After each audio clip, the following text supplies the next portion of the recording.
Case 1. Marybeth Tinning, the Schenectady serial killer. In the winter of 1985, emergency responders rushed to a modest home on Michigan Avenue in Schenectady, New York. Inside, they found Marybeth Tinning cradling her 4-month-old daughter, Tammy Lynn, who had stopped breathing. The paramedics worked frantically, but it was too late. Little Tammy Lynn was pronounced dead at the hospital. For the doctors and investigators, something felt deeply wrong. This wasn't the first child Marybeth Tinning had lost. It wasn't even the second or third.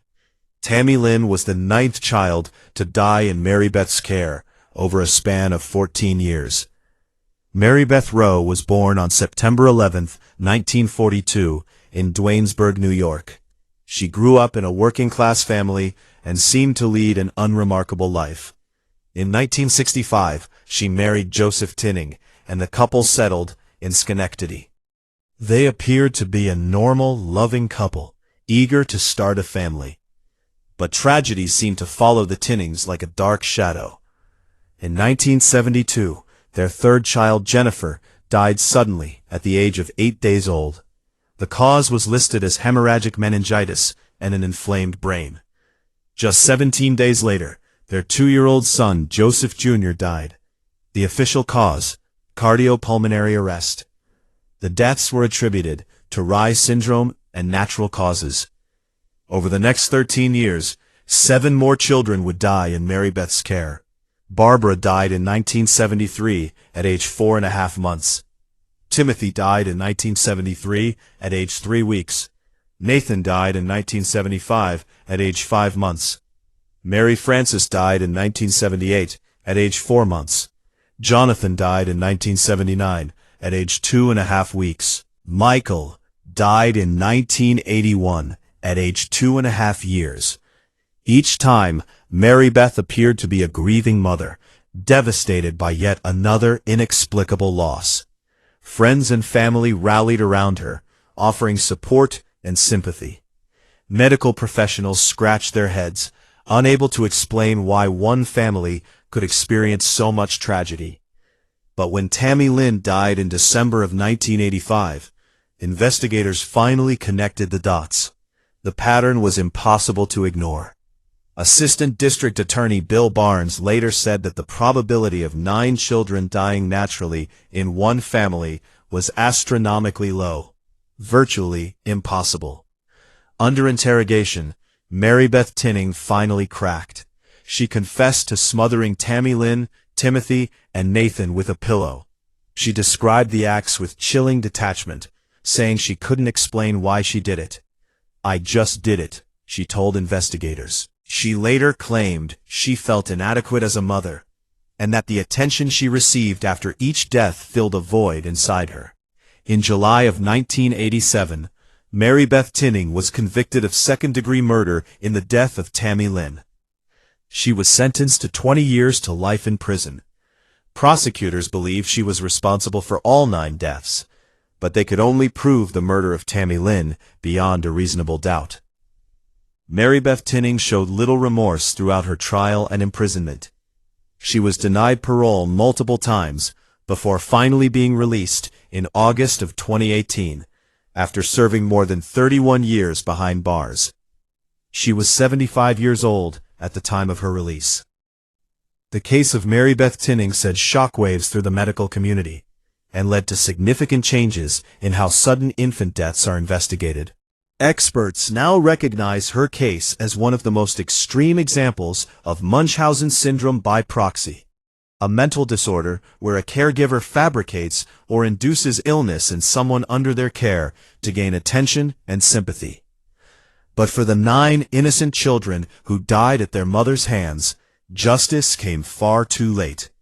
Marybeth Tinning may have eventually walked free, but the ghosts of those tiny victims will haunt New York's history forever. If you're as disturbed by this case as we are, don't forget to like this video and subscribe to Cold Case Time. Hit that notification bell so you never miss our deep dive investigations into the darkest criminal minds. Case 2. Lacey Spears, the the social media mommy murderer.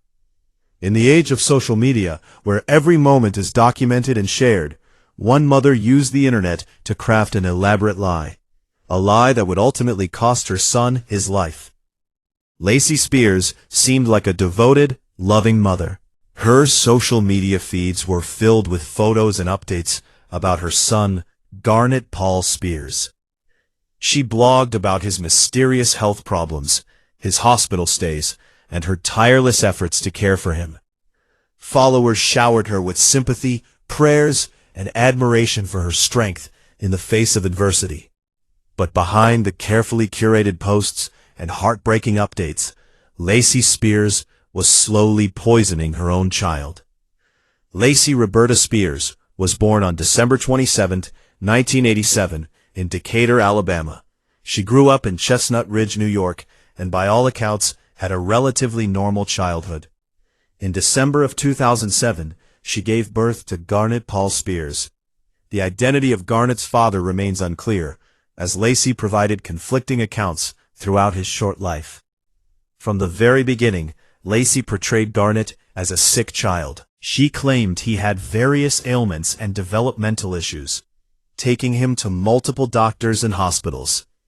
Medical records show that Garnet was hospitalized numerous times for unexplained illnesses, including ear infections, digestive problems, and failure to thrive. In 2012, Lacey moved with Garnet to Chestnut Ridge, New York, where she stayed at the Fellowship Community, a facility for special needs children and families. Staff members there grew increasingly concerned about Lacey's behavior. She seemed obsessed with Garnet's medical issues, and appeared to thrive on the attention his illnesses brought her. What no one knew was that Lacey was deliberately making Garnet sick. On January 17, 2014, Lacey brought 5-year-old Garnet to Nyack Hospital in Rockland County, complaining that he was having seizures. Doctors admitted him for observation. 2 days later, Garnet's condition deteriorated rapidly. He suffered catastrophic brain damage and was transferred to Westchester Medical Center in Valhalla, where he was placed on life support. On January 23, 2014, Garnet Paul Spears was taken off life support.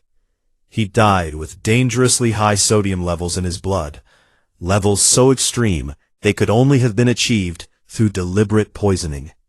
Hospital staff had grown suspicious of Lacey's behavior during Garnet's hospitalization. Surveillance footage showed her repeatedly entering Garnet's hospital room alone with her personal bag. Investigators later discovered that Lacey had been feeding Garnet high concentrations of sodium through his gastric feeding tube, a tube that had been surgically implanted based on Lacey's reports of his eating difficulties.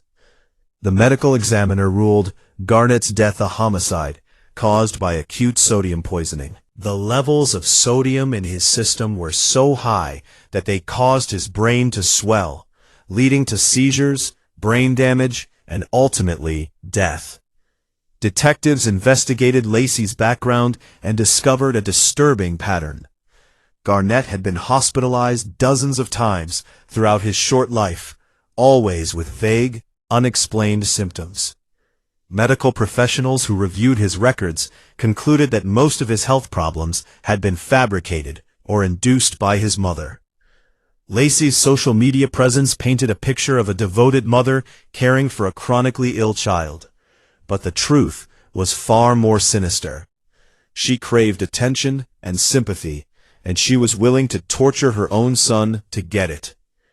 In February of 2014, Lacey Spears was arrested and charged with second-degree murder and first-degree manslaughter. Her trial began in February of 2015 in White Plains, New York. Prosecutors presented overwhelming evidence of Lacey's guilt. They showed the jury Garnet's medical records, surveillance footage from the hospital, and testimony from medical experts who explained how sodium poisoning had killed the young boy. They also presented evidence of Lacey's online activity, including blog posts where she documented Garnet's illnesses in disturbing detail, sometimes seeming to relish the drama and attention. Lacey's defense team argued that Garnet's death was accidental, suggesting that perhaps he had ingested salt on his own. But the evidence was too compelling. The jury saw through the lies. On March 2, 2015, Lacey Spears was convicted of second-degree murder. The judge sentenced her to 20 years to life in prison, the maximum sentence allowed. During the sentencing hearing, prosecutors read statements from Garnett's family members, who described the horror of losing the innocent little boy and the betrayal they felt discovering that his own mother had killed him. The judge called Lacey's crime unfathomable and said she had reaped the benefits of the attention garnered by her son's suffering. Lacey Spears is currently incarcerated at the Bedford Hills Correctional Facility for Women in Westchester County, New York. She will not be eligible for parole until 2035, when she will be 47 years old.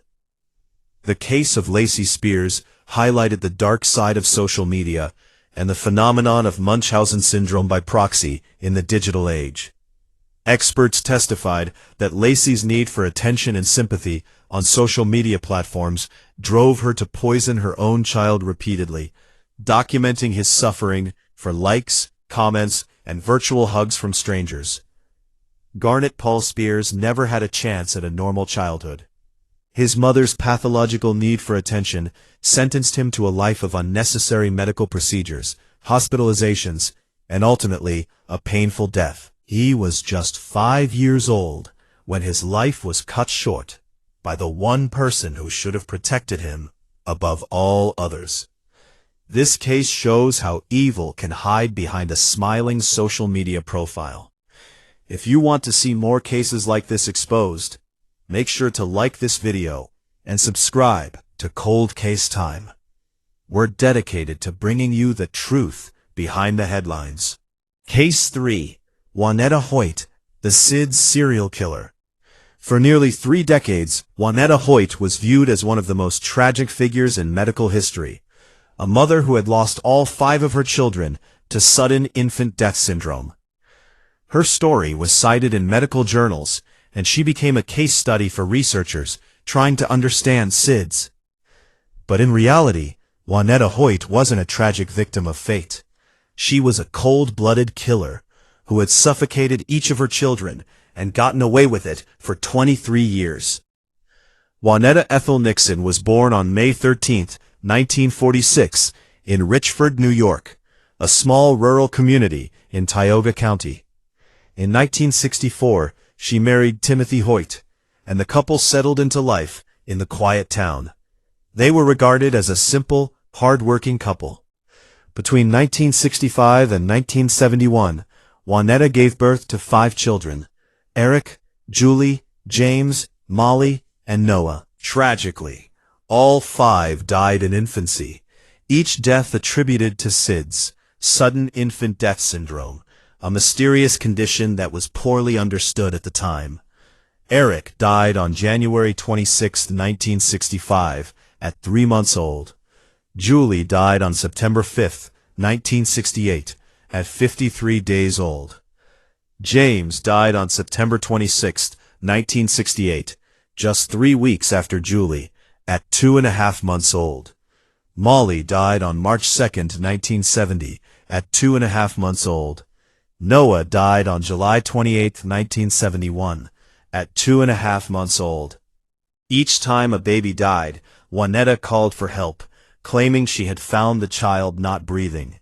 Medical professionals accepted her story, attributing the deaths to SIDS, which at the time was thought to possibly have a genetic component that could affect multiple children in one family.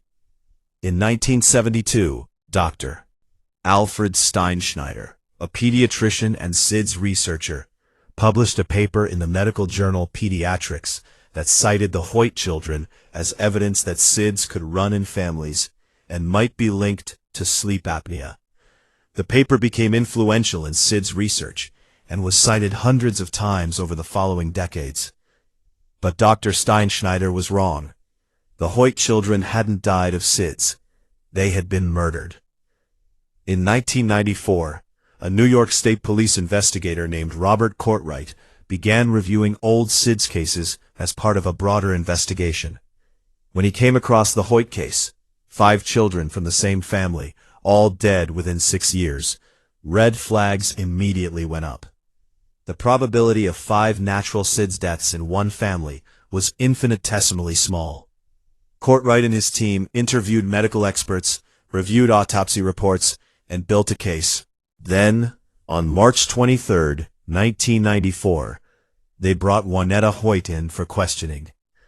During a lengthy interrogation, Waneta Hoyt confessed to killing all 5 of her children.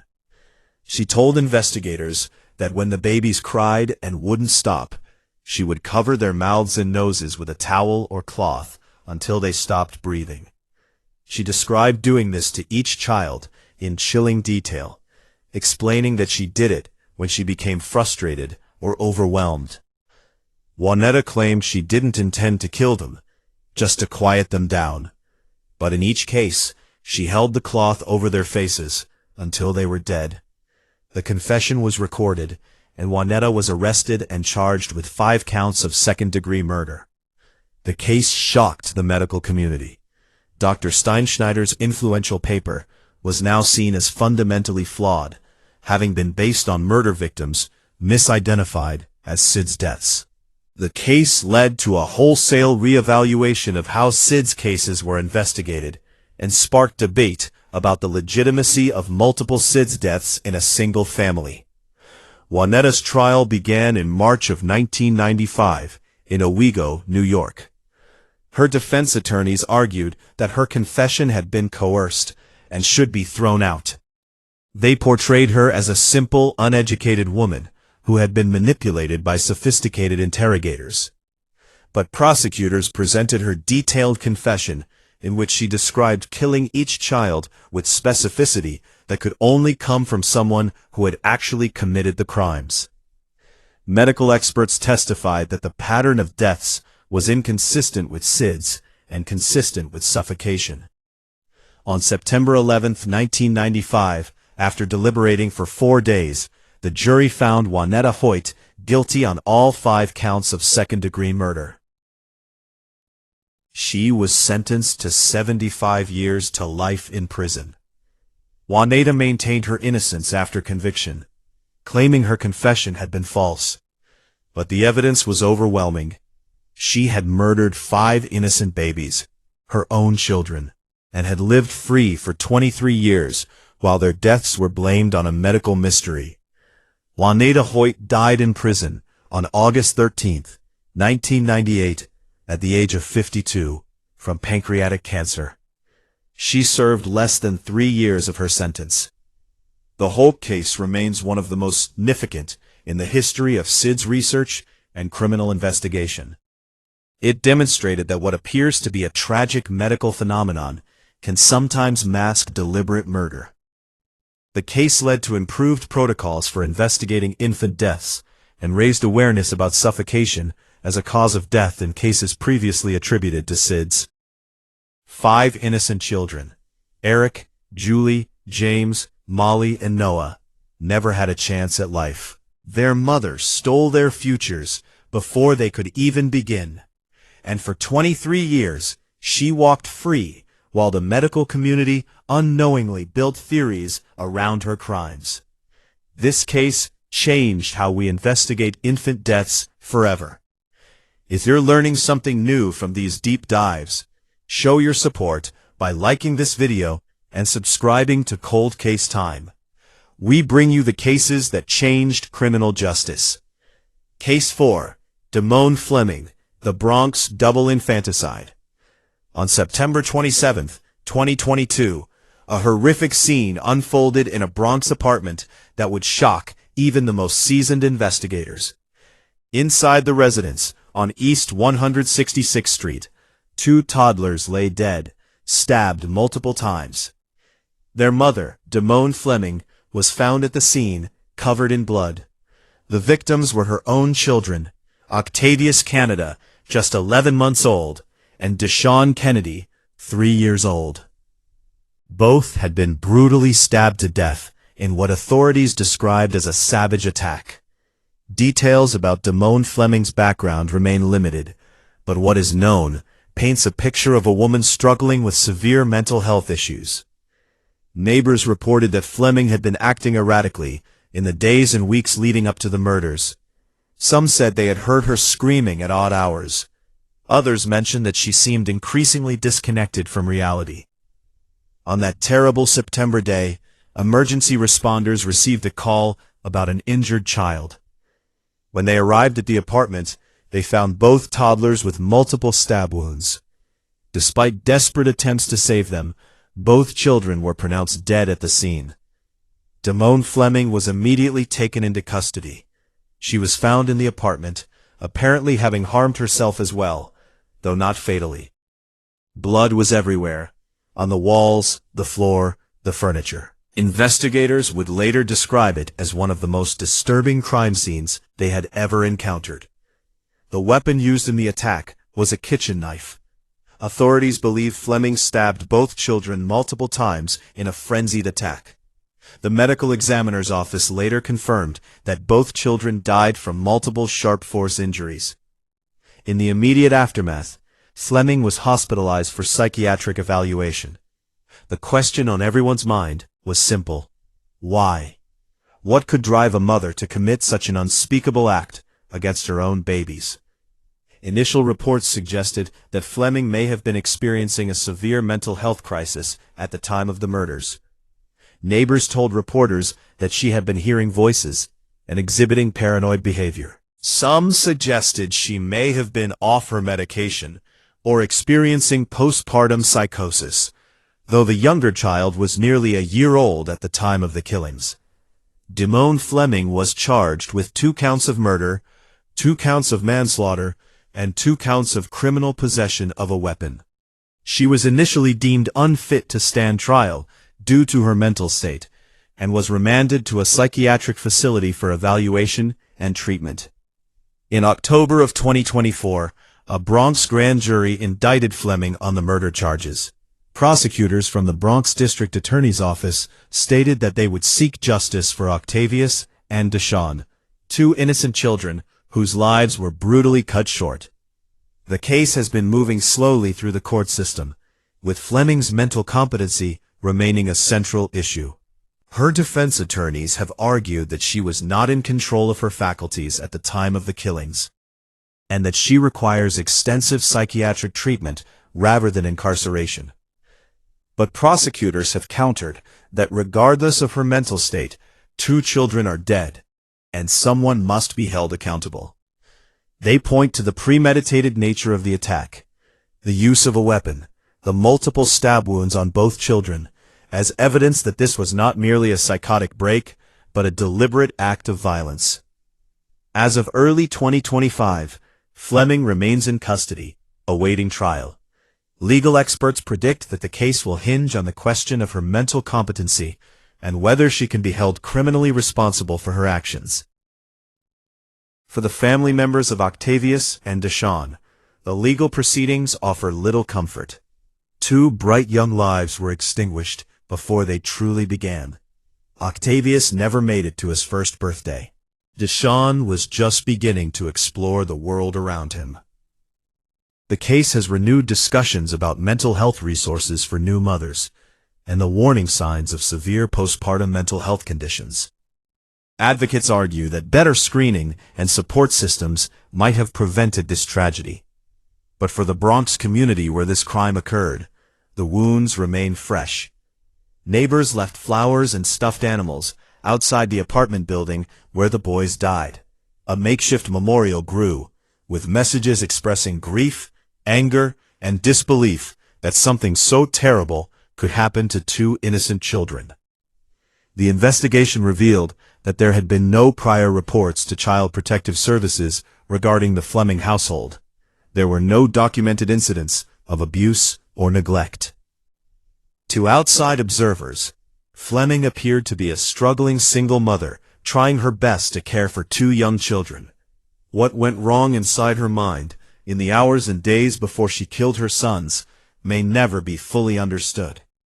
What is certain is that 2 children paid the ultimate price for their mother's actions. The legal process continues, but the outcome seems clear. Dimone Flemming will likely spend the rest of her life behind bars, whether in a psychiatric facility or a prison. She will never again be free to walk the streets, to start over, to build a new life. And in a small cemetery somewhere in New York, two tiny graves mark the resting places of Octavius Canada and Deshaun Kennedy. Brothers who should have grown up together, played together, and lived long, full lives. Instead, they became victims of an unimaginable crime, killed by the one person who should have protected them above all others. Cases like this remind us why mental health awareness is so critical.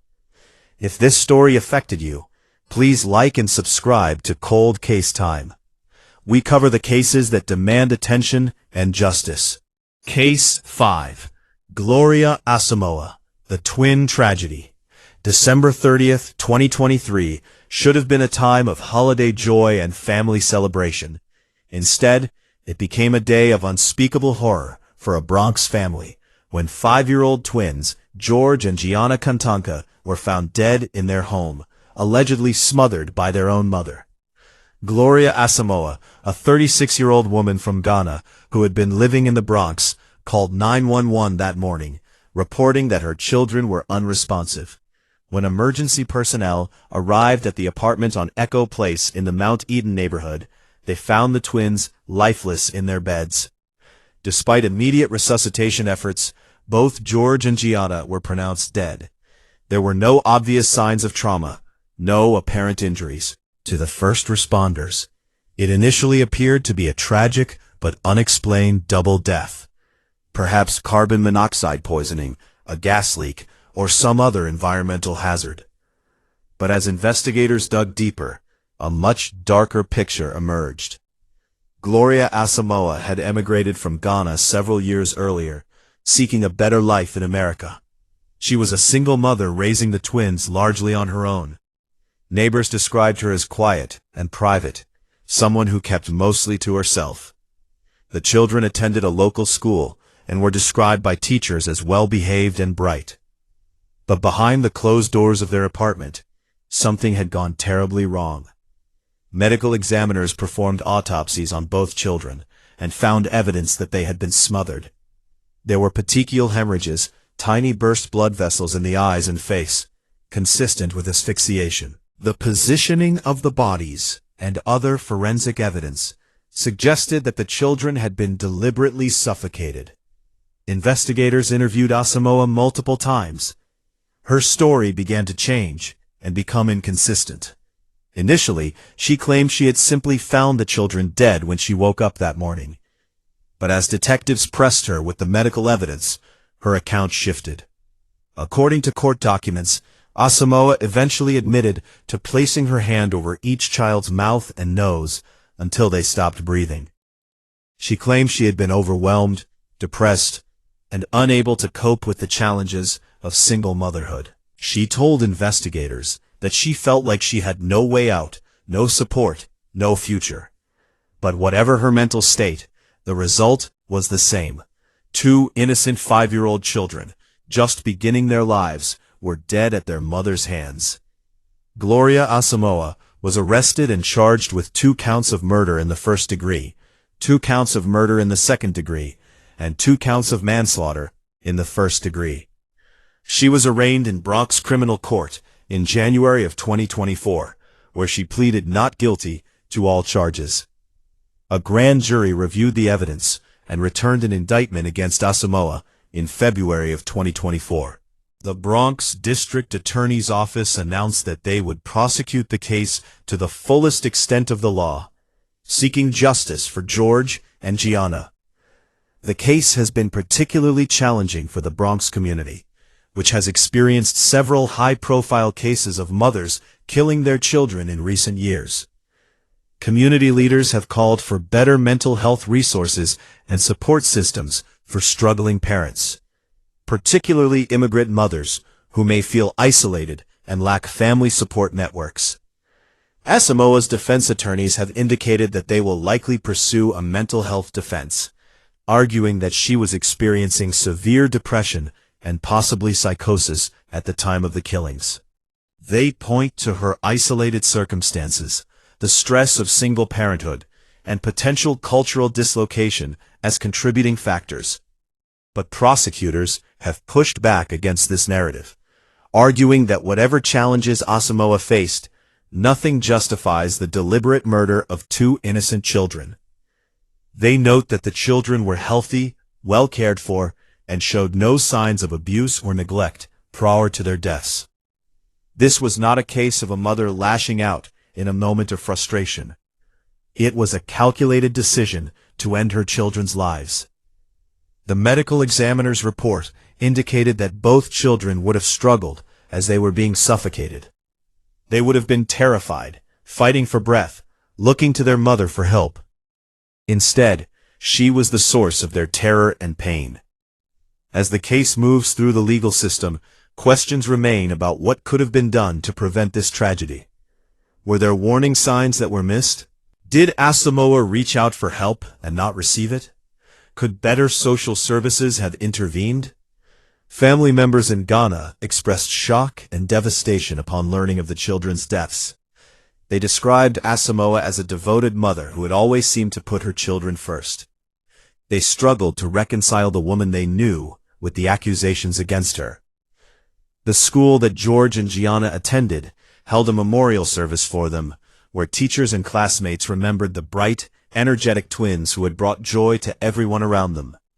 Photographs showed two beautiful children with brilliant smiles, full of life and potential. That potential will never be realized. George and Gianna Kantanka will never grow up, never go to middle school, never graduate, never fall in love, never have families of their own. Their lives were stolen from them, at age 5, by the one person who should have protected them unconditionally. Gloria Asamoah remains incarcerated at Rikers Island, awaiting trial. Given the severity of the charges and the strength of the evidence against her, legal experts believe she will likely spend the rest of her life in prison if convicted. The trial is expected to take place sometime in 2025, where a jury will hear the evidence and decide Asamoah's fate. But regardless of the legal outcome, the verdict is already clear. Two innocent children are gone forever, and their mother is the one who took them. In a small corner of the Bronx, a makeshift memorial still stands where neighbors have left flowers, candles, and stuffed animals in memory of George and Gianna. The memorial has become a gathering place for the community to mourn and reflect on the fragility of life and the devastating consequences when a parent's love turns to something dark and deadly. This heartbreaking case shows us the importance of community support and mental health awareness. If you believe in justice for George and Gianna, please like this video and subscribe to Cold Case Time. Every subscription helps us bring attention to these important cases. Case 6, Stephanie Castillo, the DNA cold case breakthrough.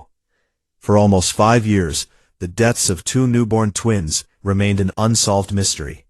The tiny bodies had been discovered in a Bronx apartment in October of 2020, wrapped in plastic bags and hidden away. Despite extensive investigation, police had no suspects and no leads. Then, in January of 2025, a breakthrough. DNA evidence finally identified the mother of the deceased infants. Stephanie Castillo, a 33-year-old Bronx woman, was arrested and charged with 2 counts of murder in what authorities are calling a case of infanticide that might have gone unsolved forever without advances in genetic technology. The story begins on October 9, 2020, when building maintenance workers entered an apartment on Grand Concourse in the Bronx to perform routine repairs. The unit had recently been vacated, and the workers were preparing it for new tenants. As they worked, one of them noticed an unusual smell coming from a closet. Upon investigation, they made a horrifying discovery: 2 small bundles wrapped in plastic bags and towels. Inside were the remains of 2 newborn infants. Police were immediately called to the scene. Investigators determined that the remains were those of newborn twins, a boy and a girl, who appeared to have died shortly after birth. The medical examiner's office later confirmed that both infants had been born alive and had died from asphyxiation and neglect. The question was, who was their mother, and what had happened? Detectives canvassed the building and neighborhood, trying to determine who had been living in the apartment when the babies died. They reviewed lease records, interviewed neighbors, and followed every possible lead. But the investigation quickly went cold. The apartment had been occupied by multiple tenants over the years, and without witnesses or direct evidence linking anyone to the crime, investigators had little to go on. The case file remained open but dormant, one of thousands of unsolved cases in New York City. But advances in DNA technology would eventually crack the case wide open. In late 2024, the NYPD's Forensic Biology Laboratory ran DNA samples from the deceased infants through updated databases and using new testing techniques. This time, they got a hit. A familial match that pointed to Stephanie Castillo as the likely mother. Further testing confirmed it. Stephanie Castillo was the biological mother of the deceased twins. Detectives tracked Castillo down and brought her in for questioning. According to court documents, she initially denied any knowledge of the babies. But when confronted with the DNA evidence, her story changed. Castillo allegedly admitted that she had given birth to the twins alone in the apartment in 2020. She claimed she didn't know she was pregnant until she went into labor. She said the births happened quickly, and she panicked, not knowing what to do. According to her statement to police, both babies were born alive, but began to cry. She wrapped them in towels and plastic bags and placed them in the closet, where they suffocated. Castillo told investigators that she had been in denial about the pregnancy and was terrified of people finding out. She claims she didn't seek medical attention before or after the birth and simply tried to pretend it never happened. After hiding the babies' bodies in the closet, Castillo allegedly continued living in the apartment for several more weeks before moving out. She left the remains behind, apparently hoping they would never be discovered. For nearly 5 years, she lived her life normally, while the secret of what she had done remained hidden. She had no criminal record and appeared to be an ordinary member of the community. No one suspected that she had given birth to and killed 2 newborn babies. But DNA doesn't lie, and advances in forensic technology finally brought her crimes to light. In January of 2025, Stephanie Castillo was arrested and charged with 2 counts of second-degree murder, 2 counts of manslaughter, and concealment of a human corpse. She was arraigned in Bronx criminal court and remanded to custody without bail. The Bronx District Attorney's Office announced that they would seek significant prison time if Castillo is convicted. Prosecutors described the case as a tragic example of how fear and denial can lead to devastating consequences. Castillo's defense attorneys have suggested that their client was experiencing a mental health crisis at the time of the births and was not thinking rationally. They argue that she had hidden the pregnancy from everyone, including family members, and was in a state of shock and panic when she gave birth alone. However, prosecutors counter that regardless of her mental state, Castillo made a choice to let 2 newborn babies die rather than seek help. New York has safe haven laws that allow mothers to anonymously surrender newborns at hospitals, fire stations, and police stations without facing prosecution. Castillo had options. She chose not to use them. The case has drawn attention to the issue of concealed pregnancies and neonaticide, the killing of a newborn within 24 hours of birth. Experts say that women who commit neonaticide often share common characteristics. They are young, in denial about their pregnancy, isolated, and terrified of the social consequences of having a baby. But understanding the psychology behind these crimes doesn't excuse them. 2 innocent babies, a boy and a girl, who never received names, never had a chance at life. They drew breath for only moments before their mother took it away. The forensic pathologist who examined the remains testified that the babies would have survived if they had received even basic medical care. They were full-term, healthy infants who died simply because they were abandoned. As the case moves toward trial, the unnamed twins remain Jane and John Doe's in official records. They were buried in a city cemetery, their graves marked with simple headstones noting only their status as unknown infants. Stephanie Castillo, meanwhile, faces spending decades in prison if convicted. Legal experts say the DNA evidence is so strong that a conviction is highly likely. Her best hope may be negotiating a plea deal that acknowledges her mental state at the time of the crimes in exchange for a guaranteed sentence. But no sentence can bring back the two babies who died in that Bronx apartment in October of 2020. No amount of prison time can give them the lives they deserved. They are gone forever, victims of their mother's fear, denial, and ultimately, her choice to let them die. The case serves as a reminder that even in 2025, with all our technology and social safety nets, women still find themselves in situations where they feel they have no options. But as prosecutors have emphasized, there are always options that don't involve killing innocent babies. This case shows how DNA technology is solving crimes that once seemed impossible to crack. If you're fascinated by forensic science and justice, don't forget to like and subscribe to Cold Case Time. We're here every week with the cases that DNA solved. Case 7. Lynija Eason Kumar, the Bronx torture killer. In December of 2023, 6-year-old Gloria Eason arrived at a Bronx hospital with injuries so severe that medical staff immediately knew something was terribly wrong. The little girl had been severely burned, malnourished, and showed signs of prolonged physical abuse. Within hours, she would be dead, and her mother would be under arrest for murder. This is the story of Lynija Eason Kumar, a mother who subjected her young daughter to months of torture before ultimately killing her. One of the most horrific cases of child abuse in recent New York history. Gloria Eason should have been thriving. At 6 years old, children are full of energy, curiosity, and life. They're learning to read, making friends, and discovering the world around them. But Gloria's world was a nightmare of abuse, starvation, and terror at the hands of her own mother. Lynija Eason Kumar was born and raised in New York, and became a mother to Gloria and her siblings. By all outward appearances, she was attempting to care for her children. But behind closed doors, she was inflicting unimaginable cruelty on her youngest daughter.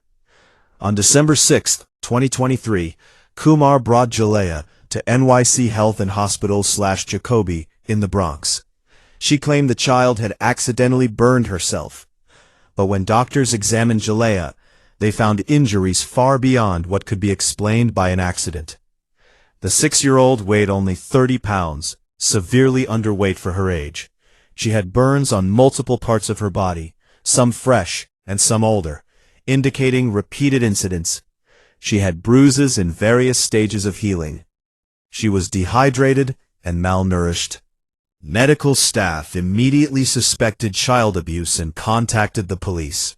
Despite intensive medical intervention, Gloria Eason died on December 13, 2023, 1 week after arriving at the hospital. The medical examiner ruled her death a homicide, caused by malnutrition, dehydration, and burns. As investigators dug into Gloria's home life, a horrifying picture emerged. According to court documents and police reports, Kumar had been systematically torturing Gloria for months, if not longer. Neighbors reported that they had occasionally heard screaming from the apartment, but had assumed it was normal childhood noise.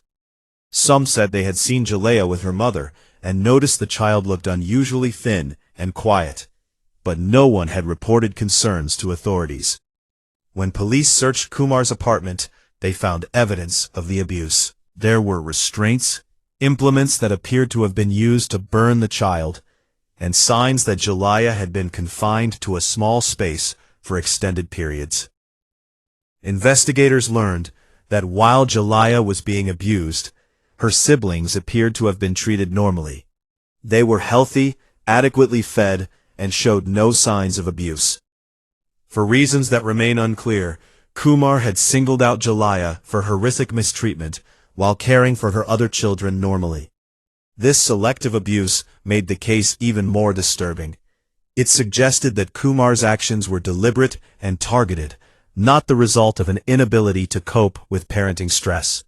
Lynija Eason Kumar was arrested and charged with murder in the second degree, manslaughter in the first degree, and assault in the first degree. She was also charged with multiple counts of endangering the welfare of a child. In May of 2024, a grand jury indicted Kumar on the murder charges. The Bronx District Attorney's Office announced that they would seek the maximum penalty allowed under law. During court hearings, prosecutors detailed the extent of Jalaya's suffering. The little girl had been burned with hot water on multiple occasions. She had been denied food while her siblings ate normally.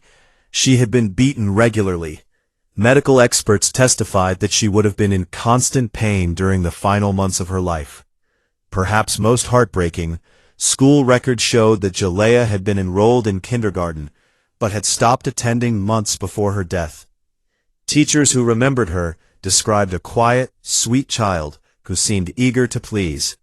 When she stopped coming to school, the system apparently failed to follow up adequately. Kumar's defense attorneys have struggled to find a viable defense strategy. The evidence of prolonged abuse is overwhelming. The medical records are damning. There is no way to explain away months of torture as an accident or a moment of lost control. Some have suggested that Kumar may have been experiencing mental illness, or that Jalaya may have reminded her of someone who had hurt her in the past, leading to displaced rage. But prosecutors have argued that Kumar's ability to care for her other children normally while singling out Jalaya proves she was in control of her actions. The psychiatric evaluation ordered by the court found Kumar competent to stand trial. Whatever psychological issues she may have had, she understood the difference between right and wrong, and was capable of forming intent. As of early 2025, Kumar remains incarcerated, awaiting trial. Given the strength of the evidence and the heinous nature of the crime, legal experts predict she will likely be convicted and sentenced to decades in prison, possibly life without parole. For the community where Jalaya lived and died, the case has prompted soul-searching about how such severe abuse could go undetected. Why didn't neighbors report their concerns? Why didn't the school system follow up when Jalaya stopped attending? Were there opportunities to save her that were missed? Child welfare advocates have pointed to Jalaya's case as an example of why mandatory reporting laws must be strengthened and enforced. They argue that anyone who suspects child abuse, teachers, neighbors, doctors, family members, has a moral and legal obligation to report it. But those interventions came too late for Jalaya Eason. A 6-year-old endured months of torture before dying in a hospital bed, her tiny body finally giving out after enduring more pain than most adults experience in a lifetime. At her funeral, Jalaya was remembered as a sweet, gentle child who loved to smile despite the horrors she faced at home. Mourners left teddy bears, flowers, and messages expressing their grief and anger that such a young life had been cut short by such cruelty. Photographs of Jalaya show a beautiful little girl with bright eyes and a shy smile. In some of the pictures, taken before the abuse escalated, she looks happy and carefree. Those images stand in stark contrast to the emaciated, burned child who arrived at the hospital in December of 2023. Lynija Eason Kumar will almost certainly spend the rest of her life behind bars. She will never again walk free, never again have the opportunity to harm another child. But that justice, such as it is, comes far too late for Jalaya. The case remains one of the most disturbing examples of parental cruelty in recent New York history. It serves as a reminder that monsters don't always look like monsters. Sometimes they look like ordinary people, living in ordinary apartments, going about their daily lives while committing unspeakable evil behind closed doors. Gigi deserved so much better. If her story moved you, please like this video and subscribe to Cold Case Time. We give voices to victims who can no longer speak for themselves. Case 8. Gigi Jordan, the pharmaceutical heiress killer. The Peninsula Hotel in Manhattan is one of the most luxurious accommodations in New York City, known for hosting celebrities, dignitaries, and the ultra-wealthy. But in February of 2010, one of its lavish rooms became the scene of a shocking crime. The murder of an 8-year-old autistic boy by his own mother, a millionaire pharmaceutical executive. Gigi Jordan was not a typical criminal. She was a successful businesswoman, a mother, and by all accounts, someone who had dedicated significant resources to caring for her disabled son. But on February 4, 2010, she made a decision that would destroy both their lives. She force-fed 8-year-old Jude Mira a lethal dose of pills and drugs. Gigi Jordan was born Ginger Marie Gambardella in 1964. She grew up to become a highly successful businesswoman in the pharmaceutical industry, eventually building a company worth millions of dollars. She married multiple times and had one son, Jude Michael Mira, born in 2001. Jude was diagnosed with autism and required significant care and support. By all accounts, Jordan was deeply devoted to her son, spending enormous amounts of money on therapies, specialists, and treatments to help him. She advocated fiercely for children with autism, and was known in autism support communities as a dedicated mother. But beneath the surface, Jordan was struggling. Her marriages had been troubled, including allegations of abuse. She was involved in complex custody disputes, and according to her later statements, she believed that Jude was in danger from various threats, including from his biological father and her second ex-husband. Whether these threats were real or imagined would become a central question in her trial. On February 4, 2010, Jordan checked into the Peninsula Hotel with Jude. She had reserved a room under a false name and brought with her a significant quantity of prescription medications and supplements. Over the course of that night, Jordan force-fed Jude a massive overdose of pills, including anti-inflammatory drugs, Ambien, Xanax, and other medications. She crushed the pills and mixed them with juice and yogurt to get Jude to consume them. When he resisted, she physically forced the mixture down his throat. The amount of drugs she gave him was staggering, enough to kill an adult, let alone an 8-year-old child. Then, Jordan took a large quantity of pills herself, apparently intending to commit suicide after killing her son. She left notes and emails suggesting that she was protecting Jude from a fate worse than death, and that they would be together forever. But Jordan's suicide attempt failed. Hotel staff found them the next morning after Jordan failed to check out. Jude was dead, and Jordan was unconscious but alive. She was rushed to the hospital, where she was treated and eventually recovered. When she regained consciousness, Jordan was arrested and charged with murder in the second degree. Her case went to trial in 2014 in Manhattan. The trial was highly publicized, with Jordan's defense team arguing that she had been acting under extreme emotional disturbance, and genuinely believed she was protecting Jude from imminent harm. Jordan testified that she believed her ex-husbands were plotting to harm or sexually abuse Jude, and that she had decided to kill him rather than let him fall into their hands. She painted herself as a desperate mother, making an impossible choice to protect her child. Prosecutors, however, argued that Jordan's fears were delusional, and that she had murdered an innocent, vulnerable child who depended on her for protection. They noted that there was no evidence to support her claims of imminent danger to Jude. They argued that this was not a mercy killing, but a cold-blooded murder driven by Jordan's own mental illness and narcissism. Medical experts testified about Jude's final hours. The little boy would have been terrified and in pain as his mother forced pills down his throat. He would have become drowsy, then unconscious, and finally, his organs would have failed from the massive overdose. It was not a peaceful death. The jury deliberated for weeks, ultimately finding Jordan guilty of manslaughter in the first degree, rather than murder in the second degree.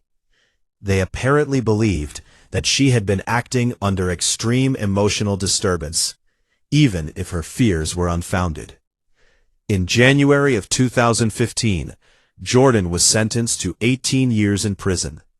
The judge acknowledged that she had genuinely believed she was protecting Jude, but emphasized that her actions had nevertheless resulted in the death of an innocent child who deserved to live. Jordan immediately began appealing her conviction. Her legal team argued that evidence about alleged abuse and threats should have been admitted at trial, and that her conviction should be overturned. In 2020, during the COVID-19 pandemic, Jordan was temporarily released from prison due to health concerns. She was placed under house arrest while her appeals continued. But the story took another tragic turn. On December 21, 2022, Gigi Jordan was found dead in her Brooklyn apartment. The medical examiner ruled her death a suicide. She had taken a fatal overdose of pills, the same method she had used to kill her son 12 years earlier. Jordan died without ever fully accepting responsibility for Jude's death. In her final years, she maintained that she had been trying to protect him, and that she was the victim of a miscarriage of justice. But the facts remain. Jude Mira was an 8-year-old boy with autism who trusted his mother completely. On the night of February 4, 2010, she betrayed that trust in the most final way possible. Whether she believed she was protecting him or not, the result was the same. Jude died frightened, in pain, and far too young. The case of Gigi Jordan raises difficult questions about mental illness, delusion, and parental rights.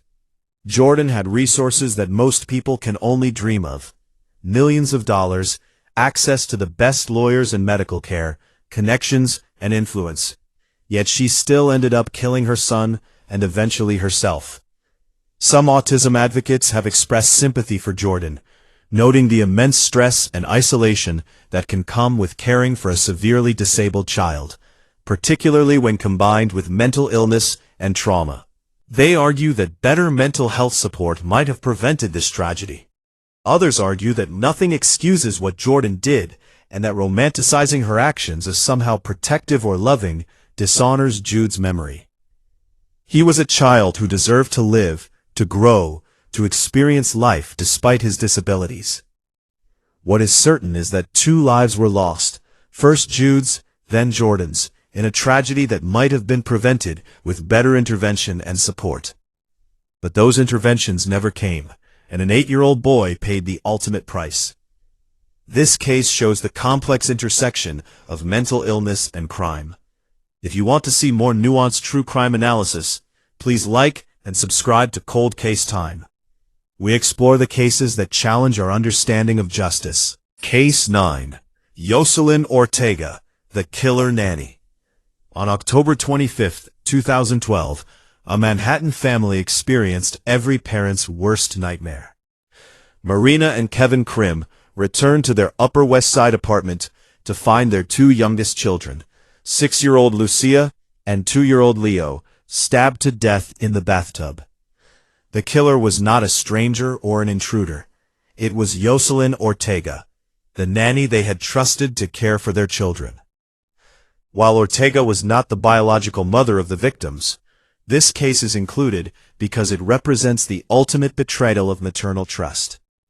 Parents entrust caregivers with their most precious possessions, their children, and Ortega violated that trust in the most horrific way imaginable. Yoselin Ortega was born in 1967 in Santiago, Dominican Republic. She immigrated to the United States and eventually found work as a nanny in New York City. By all accounts, She was experienced, reliable, and good with children.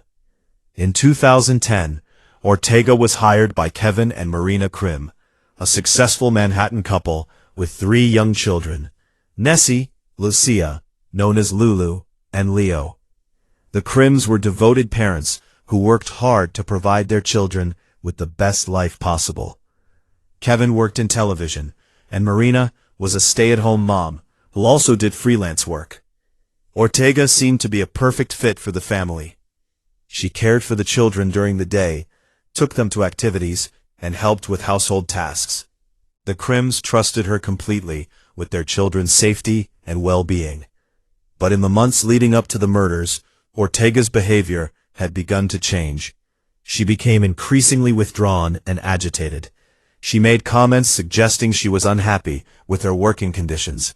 Friends and family later said she had been showing signs of depression and possible mental illness.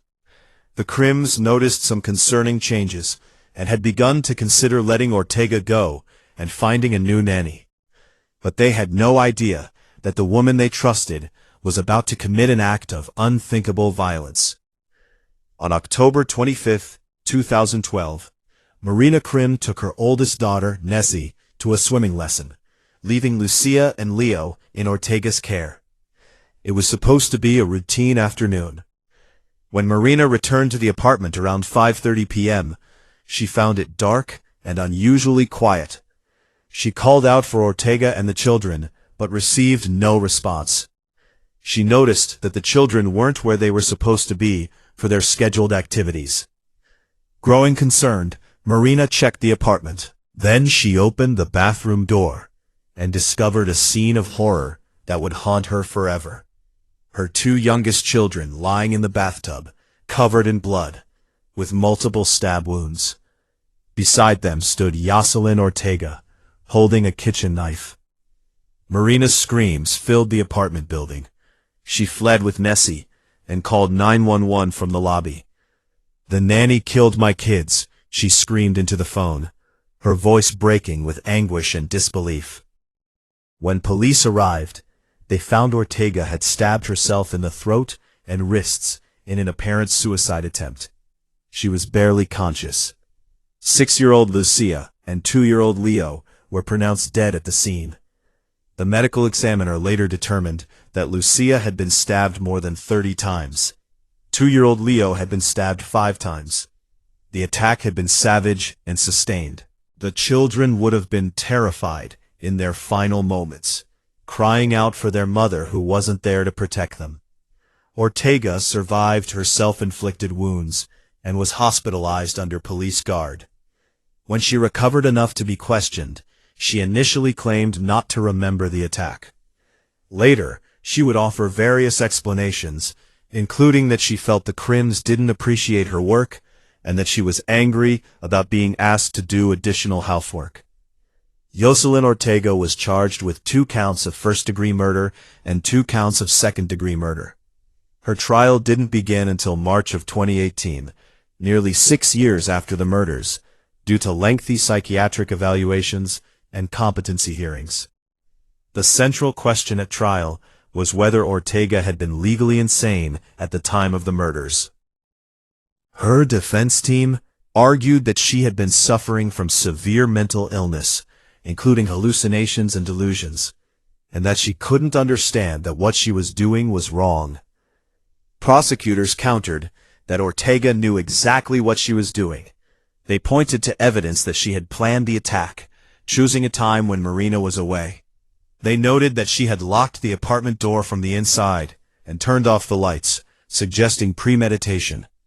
And they argued that her suicide attempt showed she understood the gravity of what she had done.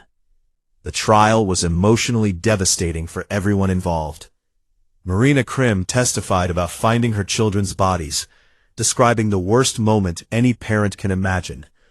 Kevin Krim spoke about the children they had lost and the future that had been stolen from them. Photographs of Lucia and Leo shown in court depicted happy, beautiful children full of life. Lucia had been starting first grade and loved to draw and dance. Leo was a toddler, just discovering the world, curious and energetic. Their potential had been limitless. The jury heard testimony from mental health experts on both sides.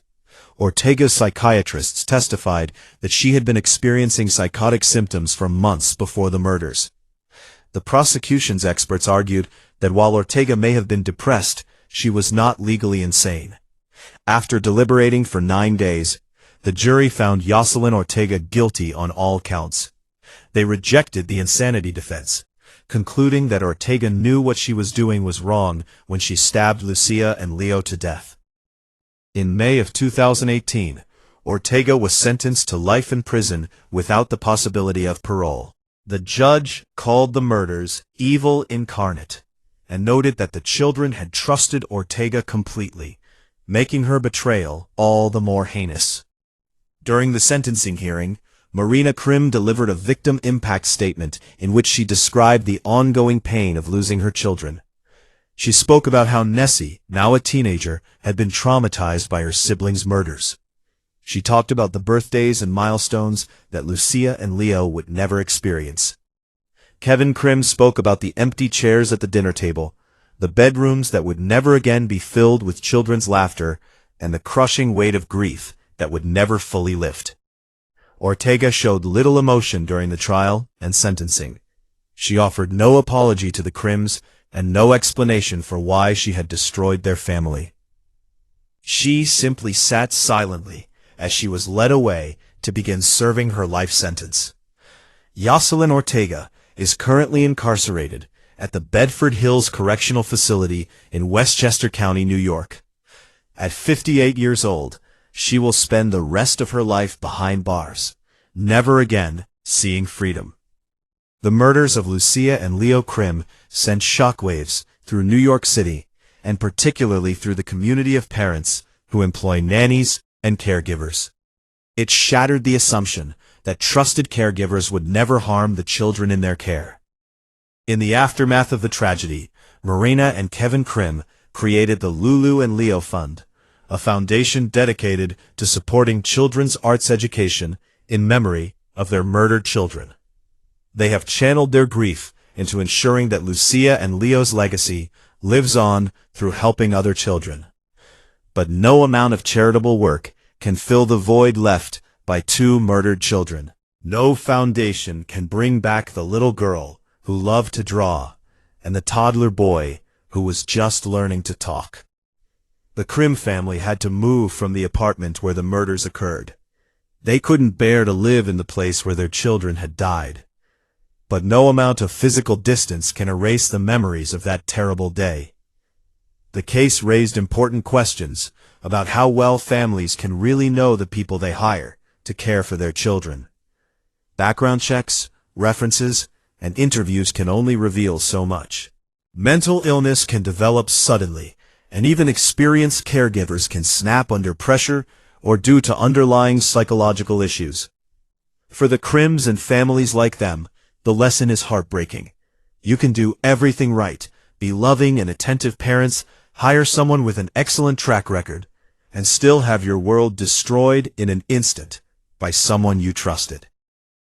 Lucia and Leo Krim should be teenagers now, growing up in Manhattan, going to school, pursuing their interests, and bringing joy to their parents' lives.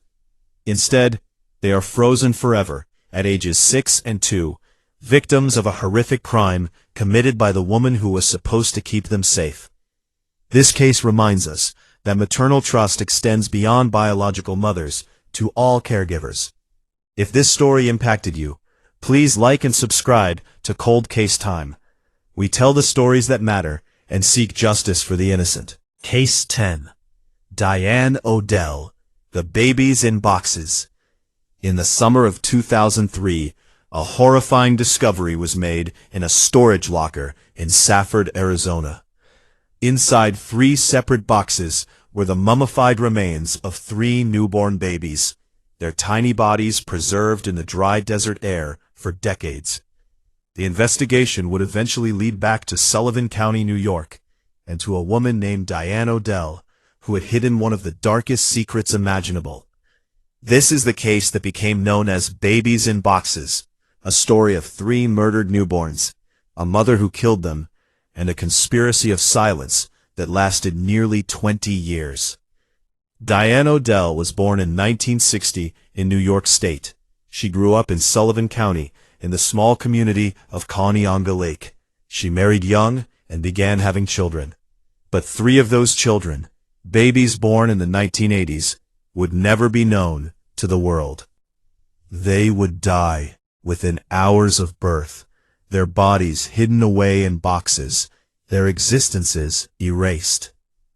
The story begins in May of 2003, when Odell's husband, John Molina, opened a storage locker in Safford, Arizona, where the couple had been living. He was looking for some belongings when he came across 3 boxes that Odell had always told him contained special mementos, and insisted he never open. Curious, Molina opened one of the boxes. Inside, wrapped in plastic and fabric, was the mummified body of a tiny infant. Horrified, he checked the other boxes and found 2 more infant remains. Molina immediately called the police. When investigators arrived, they confirmed the worst. 3 newborn babies, dead for what appeared to be many years, hidden in boxes and stored away like unwanted objects. The medical examiner determined that the babies had died shortly after birth, likely from asphyxiation or exposure. They had been newborns, full-term and likely healthy. But someone had let them die or actively killed them, then hidden their bodies. DNA testing was conducted, and the results pointed to Diane Odell as the biological mother of all 3 infants. Investigators began piecing together her history and discovered that she had lived in New York State during the time period when the babies would have been born. Detectives from Arizona contacted authorities in Sullivan County, New York, and an investigation was launched into Odell's past. What they discovered was a pattern of concealed pregnancies and dead babies. According to the investigation, Odell had given birth to 3 babies in secret between 1982 and 1985. Each time, she had hidden the pregnancy from everyone around her, including her family. She gave birth alone, without medical assistance, and in each case, the baby died shortly after birth. Rather than reporting the deaths or seeking help, Odell wrapped each tiny body in fabric and plastic, placed it in a box, and stored it away. She told no one about the pregnancies or the deaths. She simply went on with her life as if nothing had happened. Over the years, Odell moved multiple times, from New York to Pennsylvania, and eventually to Arizona. Each time she moved, she took the boxes with her. The baby's remains traveled with her for nearly 20 years, hidden secrets that she couldn't let go of, but refused to acknowledge. In 2003, after the remains were discovered, Diane Odell was arrested and extradited to New York to face charges. She was indicted on 3 counts of second-degree murder in Sullivan County. The question everyone asked was, why? Why would a woman give birth to 3 babies in secret and let them die? Why would she hide their bodies for decades, rather than report their deaths or give them proper burials? The answers were complicated and disturbing. According to investigators and psychologists who evaluated her, Odell had been in denial about the pregnancies. She was married at the time to a different man than John Molina, and the baby's father was someone else, a boyfriend she had been seeing in secret. Odell apparently panicked when she realized she was pregnant with another man's child. Rather than face the consequences, divorce, shame, questions about the baby's paternity, she chose to hide the pregnancies entirely. When she went into labor each time, she isolated herself and gave birth alone. According to her statements to police, the babies were born alive, but she didn't know what to do, and so she simply wrapped them up and put them in boxes, where they would quickly die from exposure and lack of care. Prosecutors argued that Odell had committed 3 deliberate murders. Even if she hadn't actively smothered the babies, she had intentionally deprived them of care, knowing they would die. Under New York law, that constituted murder. Odell's defense team argued that she had been in a state of extreme psychological distress, and that the deaths should be considered manslaughter rather than murder. They portrayed her as a desperate woman who had made terrible choices but hadn't set out to kill her babies. The trial took place in Sullivan County in 2003. The prosecution presented evidence including the baby's remains, DNA test results linking Odell to all three, and testimony about her history of concealed pregnancies. Medical experts testified that all three babies had been full-term and would have survived if given even basic care. They had been viable, healthy newborns who died simply because their mother chose not to help them. The defense called psychologists who testified that Odell suffered from severe denial and dissociative states during the pregnancies and births. They argued that she genuinely hadn't known how to handle the situation and had essentially shut down mentally. But the jury was not swayed. After deliberating, they found Diane Odell guilty on all three counts of second-degree murder. In April of 2004, Odell was sentenced to 25 years to life in prison on each count, to be served concurrently. The judge called her actions incomprehensible and noted that three innocent babies had been denied the most basic right, the right to live. During the sentencing hearing, Odell spoke briefly, saying she was sorry for what had happened, but offering little explanation. She appeared emotionally detached, as if discussing events that had happened to someone else. The three babies, 2 boys and a girl, were finally laid to rest in a proper burial in Sullivan County. They were given names posthumously by family members who mourned the nieces and nephews they never got to know. Diane Odell is currently incarcerated at Bedford Hills Correctional Facility in New York. Now in her mid-60s, she will likely spend the rest of her life in prison. She will be eligible for parole in 2029, when she will be 69 years old. But given the nature of her crimes, parole seems unlikely. The babies in boxes case shocked Sullivan County and the broader New York community. It was difficult to comprehend how a woman could give birth to 3 babies over the course of several years and kill each one, then hide their bodies and go on living a normal life. Psychologists who have studied the case suggest that Odell suffered from severe denial and compartmentalization. She was able to separate the reality of the dead babies in boxes from her everyday life, essentially pretending they didn't exist, even as she carried their remains with her for decades. The case also highlighted the phenomenon of neonaticide, the killing of newborns, which is more common than many people realize. Studies suggest that women who commit neonaticide often share certain characteristics. They conceal their pregnancies, give birth alone, panic when faced with the reality of a baby, and then either kill the child or allow it to die through neglect. But understanding the psychology doesn't excuse the crime. 3 babies died because their mother chose not to care for them. 3 human lives were extinguished before they truly began, denied the chance to take even a single breath of free air. If Diane Odell had sought help, if she had told her husband, a doctor, a friend, anyone, those babies could have lived. New York has safe haven laws now that allow mothers to surrender newborns anonymously without prosecution. Even back in the 1980s, there were options: adoption, family members willing to help, social services. Instead, she chose to let 3 babies die, and to carry their remains in boxes for nearly 20 years. A gruesome secret she couldn't bring herself to reveal or to fully confront. Those 3 babies, born, lived briefly, and died without ever being held, comforted, or loved, represent one of the saddest chapters in New York criminal history. They deserved so much more than they got. They deserved a chance at life. This final case shows us how secrets and shame can lead to unspeakable tragedy. If these 10 stories have moved you to think about justice, child protection, and the importance of holding criminals accountable, please show your support by liking this video and subscribing to Cold Case Time. 10 mothers, 10 horrific crimes, decades of pain, suffering, and innocent lives destroyed. From Marybeth Tinning's decades-long killing spree to Diane Odell's babies hidden in boxes, these cases represent some of the darkest examples of maternal betrayal in New York history. Each woman had the opportunity to protect, nurture, and love. Instead, they chose violence, cruelty, and murder.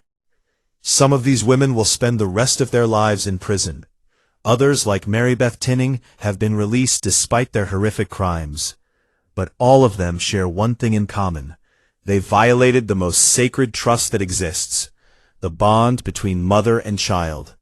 The victims in these cases, from tiny newborns to young children just beginning their lives, never had a chance. They trusted the women who were supposed to care for them. And that trust cost them everything. As we remember these cases, we must also remember the victims: Jennifer, Joseph, Barbara, Timothy, Nathan, Mary Frances, Jonathan, Michael, and Tammy Lynn Tinning, Garnet Paul Spears, Eric, Julie, James, Molly, and Noah Hoyt, Octavius Canada and Deshaun Kennedy, George and Gianna Contanca, the unnamed twins found in the Bronx, Jalea Eason, Jude Mira, Lucia and Leo Krim, and the 3 unnamed babies in boxes. These children deserved better. They deserved to live, to grow, to experience all the joys and possibilities that life offers. Instead, they became statistics in the darkest chapter of criminal history. But by remembering their stories, by refusing to forget what happened to them, we honor their memories and ensure that their short lives were not in vain.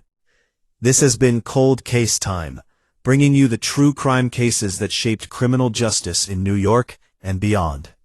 These 10 mothers will never see freedom again, and that is exactly as it should be. If you found this documentary compelling and want to see more deep-dive investigations into the cases that shocked the world, don't forget to like this video, leave a comment sharing your thoughts, and hit that subscribe button. Turn on notifications so you never miss when we upload new content. Your support helps us continue bringing you the most comprehensive true crime documentaries on the platform. Thank you for watching, and we'll see you in the next investigation.